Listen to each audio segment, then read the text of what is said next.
ఈ video last దాకా చూడండి, సబ్స్క్రైబ్ చేయండి.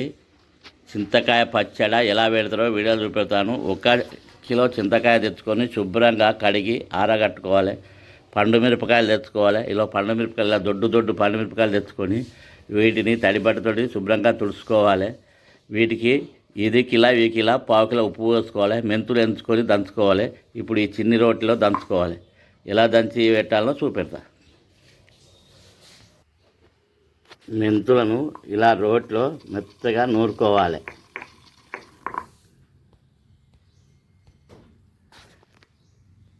ఇప్పుడు చింతకాయలను ఇలా నార తీసేసి ఇలా రోట్లో వేసి దంచుకోవాలి. ఇట్లా దీన్ని కచ్చపిచ్చ దంచి పెట్టాలి.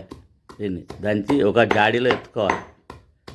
ఇలా దంచాలి. చింతకాయలు మొత్తం ఇలా కొంచెం కచ్చపిచ్చ దంచాలి. ఇలా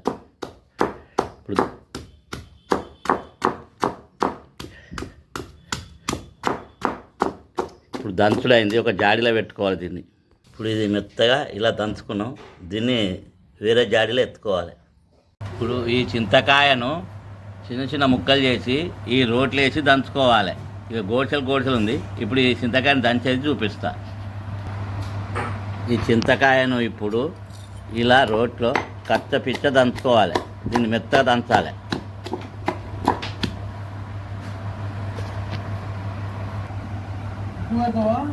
ఇలా మెత్తగా దంచాలి. ఇప్పుడు దంచుడైంది. తీసి జాడీలో ఎత్తుకోవాలి. ఈ జాడీలో ఎత్తి 3 రోజులు ఊరబెట్టుకోవాలి. ఇలా జాడీలో వేసుకొని ఊరబెట్టుకోవాలి. మొత్తం చింతకాయని ఇలా దంచుకోవాలి. ఇందులో మెంతి పొడి ఉప్పు 2 కలిపి ఉంచుకోవాలి. ఇప్పుడు దంచుడు అయింది. ఇందులో మెంతి పొడి పోసుకోవాలి. ఉప్పు వేసుకోవాలి. ఉప్పు ఇది మొత్తం ఇలా కలుపుకోవాలి. కలిపి పైన మూత పెట్టి బట్ట కట్టి 3 రోజుల దాకా ఊరనివ్వాలి. ఇది పార్ట్ 1.